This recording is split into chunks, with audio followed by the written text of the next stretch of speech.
আসসালামু আলাইকুম। আজকে এই গিফটটা আমার জন্য নোয়াখালী থেকে এসেছে। এটা পাঠিয়েছে শাহাদাত ভাই, মাসুমের ফ্রেন্ড। তাকে থ্যাংক ইউ এত সুন্দর একটা গিফট পাঠানোর জন্য।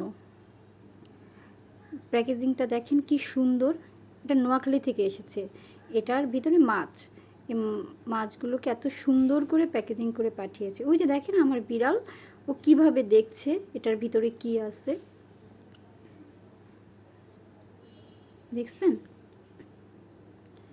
হ্যাঁ, এই যে দেখেন বরফ দিয়ে কি সুন্দর, এখনও বরফগুলো গলেনি।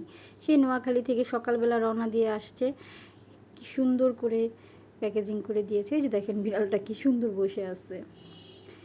চিংড়ি মাছ পাঠিয়েছে, তারপর ইলিশ মাছ পাঠিয়েছে, তারপরে এই যে দেখেন কত বড় বড় পোয়া মাছ। ভিডিওতে হয়তো ছোট লাগতেছে কিন্তু মাছগুলো অনেক বড়। এই যে দেখেন এই মাছটার নাম নাকি রিস্কা মাছ। আপনারা চিনেন এটা? আমি আসলে এটার নাম এই প্রথম শুনলাম। কার কার অঞ্চলে এই মাছটাকে কী নামে ডাকে? চিংড়ি মাছগুলো দেখেন, পোয়া মাছগুলো দেখেন।